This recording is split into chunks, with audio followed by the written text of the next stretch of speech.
This is part 2 of talking about the leadership circle profile and some of the ways that it helps leaders understand how they're getting in their own way.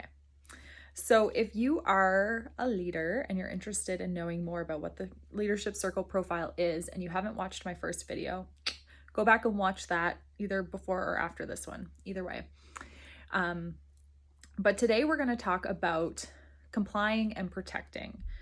Those are the remaining two reactive tendencies that we see in the profile itself, and they're very important. And so I wanted to talk a little bit about them. So we'll start with complying. When a leader is really high in complying, it means that their relationships are very important to them.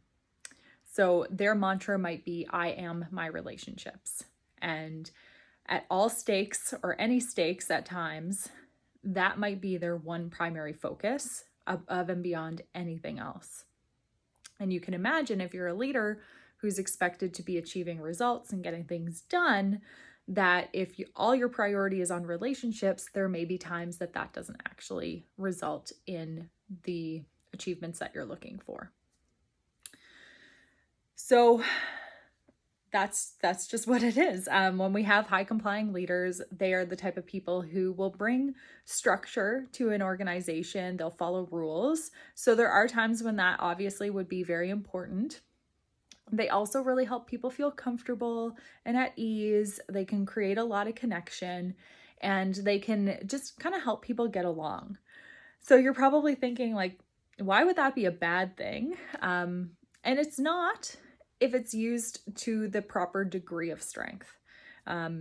There's a kind of a tipping point when we're talking about the leadership circle profile, where some of these reactive tendencies go from being a gift to being a hindrance in the effectiveness of a leader. And so when it's a gift, those things that I just listed would be great, right? People would really flock to this leader and trust them and and are able to easily connect with them. But if it gets to the point where that's all that matters to this leader, then they're not getting things done because they're worried, if I push this person too hard, they're not going to like me. Or if we go do this, then that other department's going to get upset with us, and I don't want to have any friction or conflict. So things that you might notice for yourself is if you are the type of person who doesn't like to have those tough conversations or really wants people to like you, I'm looking at you people pleasers, you might be a high complying leader if that's some of the tendencies that you take on. And when it's to the super extreme, right? Like, we're missing opportunities, we're not challenging staff. So that's still, even though they might like you and feel comfortable with you, they're likely not engaged because they're not being challenged to grow and develop in their own roles, right? So it's starting to backtrack and work against us versus what we thought we were working towards. Harmony at all cost means that you're going to have an underperforming team, which is going to result in an underperforming organization. So those are some key things to look out for if you think you might be a high complying leader. The next thing that I wanted to talk about is high protecting, or just protecting in general. We'll get into the high protecting in a moment. When a leader is protecting, they're very focused on their ideas. So it's their intellect. That's very, very important to them.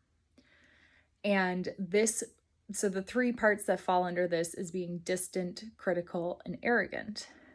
And when I first saw the circle, I was like, how could any of those be good at all, right? Someone who's distant and critical and arrogant, like, I don't want a leader who's like that. But just like the complying, there is a degree of when this is a benefit in a leadership role. And then when we tip over the scale, it starts to become a hindrance, right?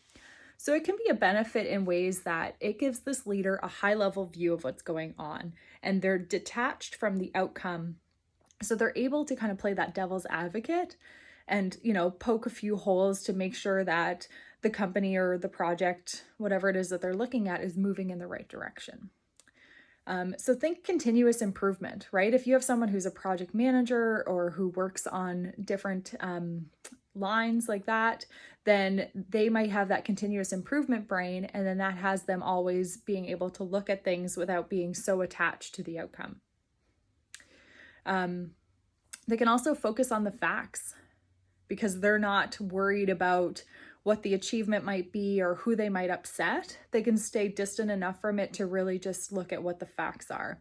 And if you've done any other type of training with us at Chandler Coaches, you know that focusing on the facts is one of the great things through conscious leadership that we share with leaders all the time.